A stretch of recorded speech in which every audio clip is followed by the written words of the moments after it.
अगर मैं आपको दो ऑप्शन दूं जिसमें से आपको सिर्फ एक चूज करना है, फर्स्ट आप मुझे 1 रुपए दें और मैं उसको हर रोज 30 दिन तक डबल करूंगा और फिर वो अमाउंट आपको दे दूंगा।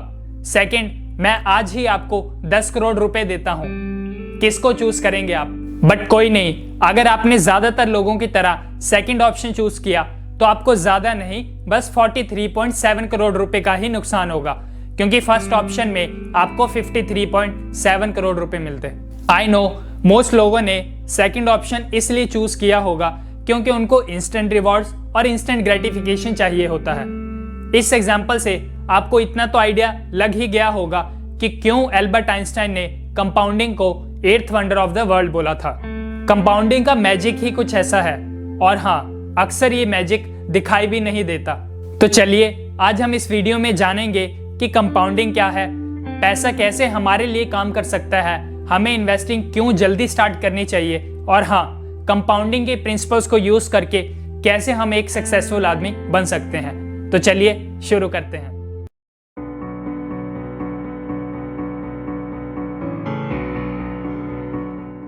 सो आइए जानते हैं सिंपल इंटरेस्ट और कंपाउंड इंटरेस्ट में क्या फर्क है।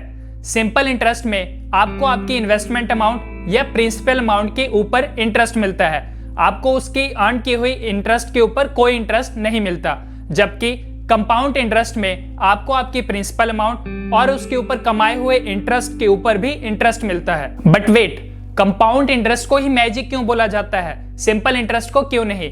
आइए इसे एक एग्जाम्पल की मदद से समझते हैं। मान लीजिए आपने 1 लाख रुपए 10 साल के लिए इन्वेस्ट किए, जिसके ऊपर आपको 10% सिंपल इंटरेस्ट मिल रहा है।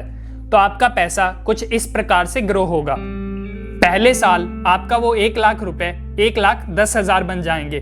दूसरे साल आपके वो 1 लाख रुपए 1,20,000 बन जाएंगे। अगर हम इसी तरह प्रोसीड करते जाएं तो 10वें साल आपका वो 1 लाख रुपए 2 लाख बन जाएगा। आपको हर साल 10% रिटर्न आपकी इन्वेस्टमेंट वैल्यू पर ही मिलेगा, जो कि इस केस में 1 लाख रुपए थी। सिंपल इंटरेस्ट की वजह से आपको इसी रेट पे आपका पैसा डबल करने में 10 साल लग जाएंगे। बट इमेजिन कीजिए अगर यही सिंपल इंटरेस्ट की जगह आपको 10% का कंपाउंड इंटरेस्ट 10 साल के लिए ही मिले तो आपका पैसा कुछ इस प्रकार से ग्रो होगा। पहले साल आपका वो 1 लाख रुपए 1,10,000 बन जाएगा। दूसरे साल आपका वो 1 लाख रुपए 1,21,000 बन जाएगा, क्योंकि इस बार आपको 10% इंटरेस्ट 1 लाख पर नहीं बल्कि 1,10,000 पर मिलेगा।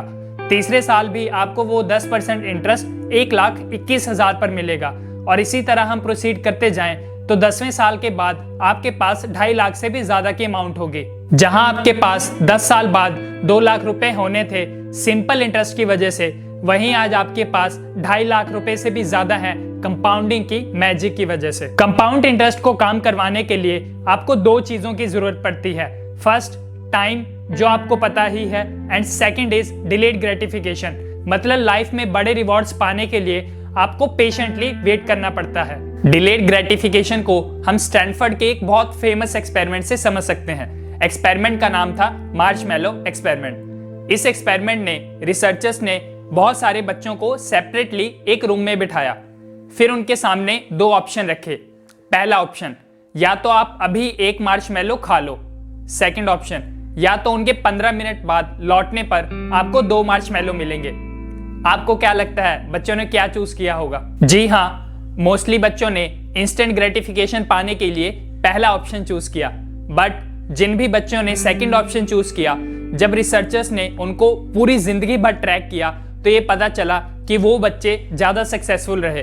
वो उन्होंने अच्छे से स्कूल फिनिश किया, हाईयर स्टडीज के लिए भी गए और अपनी खुशहाल भरी जिंदगी व्यतीत की। ये एक्सपेरिमेंट और वीडियो की स्टार्टिंग में जो मैंने एग्जांपल दी थी, उससे आपको डिलेड ग्रेटिफिकेशन की इंपॉर्टेंस पता चलती है।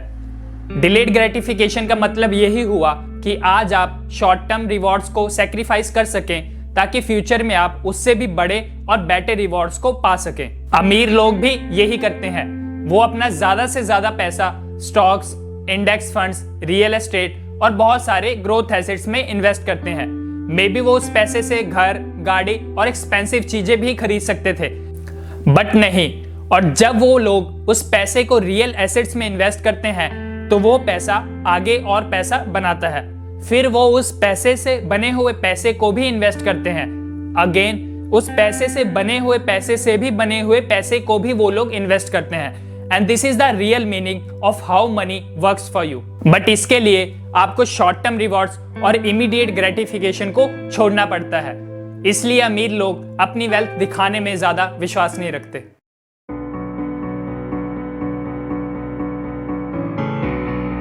क्या होगा जब आप एक छोटी सी स्नोबॉल को बर्फीले पहाड़ से नीचे की ओर रोल करेंगे? वो अपने साथ और स्नो लेते जाएगा और जब वो बॉटम पर पहुंचेगा तो एक बहुत बड़ा सा स्नोबॉल बन चुका होगा। स्नोबॉल अपने आप को कंपाउंड करता है। जैसे जैसे वो नीचे की ओर ट्रेवल करता है और वो जितना बड़ा बनते जाता है उतना ही वो ज्यादा अपने साथ स्नो को इकट्ठा करते जाता है। This snowball effect is a metaphor of compounding. और ये हमें ये दर्शाता है कि अगर हम अपने स्मॉल एक्शंस को over the long period carry करें तो वो हमें एंड में ज्यादा बेटर और बड़े रिजल्ट्स देते हैं। तो चलिए ये भी जान लेते हैं कि वॉरेन बफे ने कंपाउंडिंग को कैसे यूज किया। क्या आपको पता है कि वॉरेन बफे की 99.7% वेल्थ उनके 52nd बर्थडे के बाद ही आई है। वॉरेन बफे ने 11 साल की उम्र में ही इन्वेस्टिंग स्टार्ट कर दी थी, इसलिए उन्होंने अपनी इन्वेस्टमेंट्स को पूरा टाइम दिया और डिलेड ग्रेटिफिकेशन की पालना की, क्योंकि इतना अमीर होने के बावजूद भी वो आज भी अपने 1958 में खरीदे हुए घर में ही रहते हैं। और यही दो चीजें चाहिए होती हैं कंपाउंडिंग को काम करवाने के लिए, टाइम एंड डिलेड ग्रेटिफिकेशन। ये एक पेपर है मेरे पास और इसकी थिकनेस है 0.004 इंचेस। मैंने इसको फर्स्ट टाइम फोल्ड किया, मैंने इसको सेकंड टाइम फोल्ड किया, तो क्या आप गैस कर सकते हैं कि 50 टाइम्स फोल्ड करने के बाद इस पेपर की थिकनेस क्या होगी? और मैं ये शर्त लगा के कह सकता हूं कि आपका गैस गलत ही होगा। तो अगर आप इस पेपर को 50 टाइम्स फोल्ड करते हैं तो इस पेपर की थिकनेस 70 मिलियन माइल्स होगी, जो कि ऑलमोस्ट कंपेरेबल है डिस्टेंस बिटवीन अर्थ एंड सन। शायद आपको विश्वास नहीं हो रहा होगा, बट कंपाउंडिंग का मैजिक कुछ इस तरह ही काम करता है। He who understands it earns it, he who doesn't pays it। चलिए मैं आपको अब एक हिस्टोरिकल पर्शियंस की कहानी सुनाता हूँ। एक बार एक वाइज एडवाइजर ने अपने किंग को चेसबोर्ड गिफ्ट किया। खुश होकर किंग ने बोला कि tell me how I can thank you. उस एडवाइजर ने अपने किंग से कुछ ज्यादा नहीं मांगा, बस ये बोला कि आप उस चेसबोर्ड को चावल के दानों से भर दो। पहले स्क्वेयर बॉक्स में चावल का एक दाना डालना, दूसरे स्क्वेयर बॉक्स में चावल के 2 दाने डालना, तीसरे बॉक्स में चावल के 4 दाने डालना। सब्सिक्वेंट बॉक्सेस में पिछले बॉक्स के मुकाबले चावल के दानों को दुगना करते जाना। तो किंग को लगा होगा कि चावल के 2-3 बोरे लगेंगे। जैसे जैसे राजा के सिपाही चावलों को चेसबोर्ड पर रखते गए तो उन्हें पता चला कि 64th स्क्वेयर बॉक्स तक पहुंचने के लिए उन्हें 92237367203685477580 दाने चाहिए, जो कि इस पूरे धरती पर अवेलेबल नहीं है। पिछली सारी एग्जाम्पल से हमें ये पता चलता है कि अगर हम अपनी इन्वेस्टमेंट्स को कंपाउंड होने का टाइम देते हैं और डिलेड ग्रेटिफिकेशन को फॉलो करते हैं तो हम बहुत सारी वेल्थ एक्युमुलेट कर सकते हैं। बट अब सवाल ये आता है कि why don't we understand compounding? Actually हमारा ब्रेन लीनियर ग्रोथ को समझने के लिए बना है, उसे एक्सपोनेंशियल ग्रोथ की कोई ज्यादा सेंस नहीं है। बट ऐसा क्यों? क्योंकि बहुत टाइम से ही हमें कभी इसकी जरूरत नहीं पड़ी। हमारे एंसेस्टर्स के जो भी एक्सपीरियंसेस थे वो लीनियर ग्रोथ के ऊपर बेस्ड थे। स्टोन एज के टाइम से ही उन्होंने कभी भी एक्सपोनेंशियल ग्रोथ को एक्सपीरियंस नहीं किया था। तो क्योंकि हमारा ब्रेन कंपाउंडिंग को इजीली डाइजेस्ट नहीं कर पाता, and that's why we underestimate और neglect the power of compounding.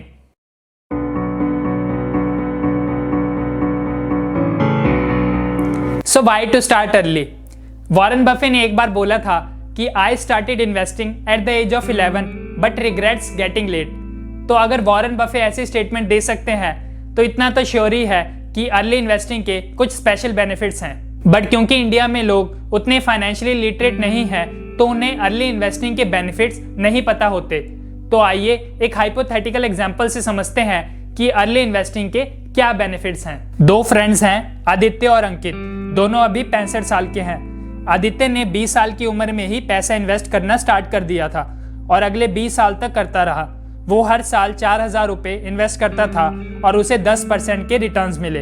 और जैसे ही वो 20 साल से 40 साल की उम्र में पहुंचा तो उसने इन्वेस्ट करना बंद कर दिया और 65 की एज तक उसने अपने पैसे को खुद कंपाउंड होने के लिए छोड़ दिया। बट अंकित ने इन्वेस्ट करना 40 साल की एज में शुरू किया और अगले 25 साल तक वो इन्वेस्ट करता रहा।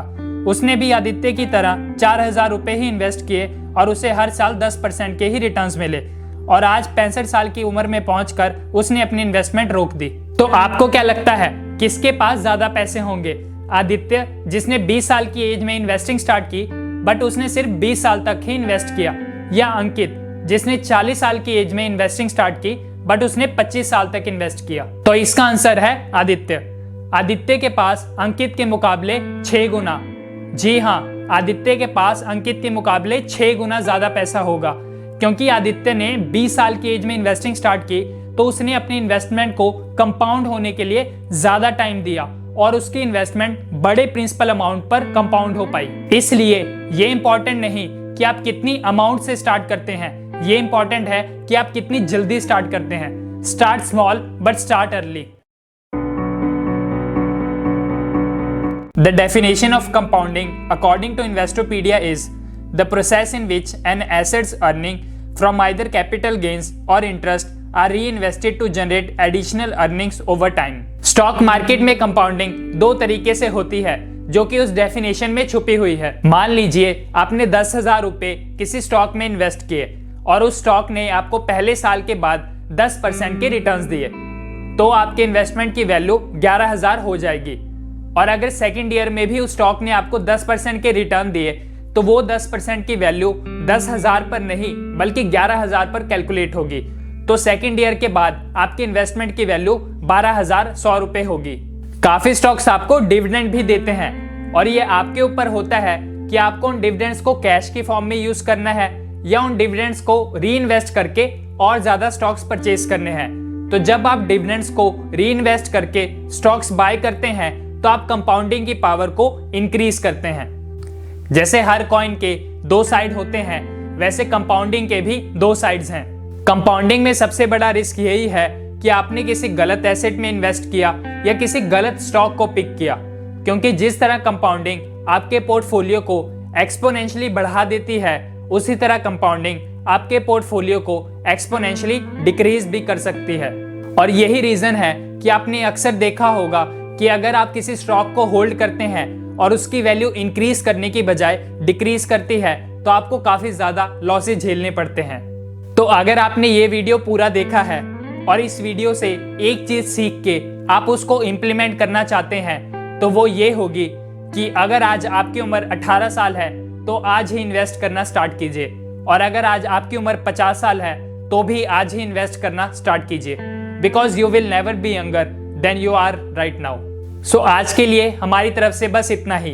अगर आपको ये वीडियो अच्छी लगी तो प्लीज इसको लाइक करें और शेयर करें और देश को फाइनेंशियली लिटरेट बनाने में हमारी मदद करें। और जो भी इस चैनल पर नए हैं वो इस चैनल को सब्सक्राइब करें और बेल आइकन को दबाएं ताकि फ्यूचर में हमारी कोई भी वीडियोस आपसे मिस ना हो पाए। सो दिस इज अनमोल शर्मा, मिलते हैं नेक्स्ट वीडियो में, तब तक के लिए बाय बाय।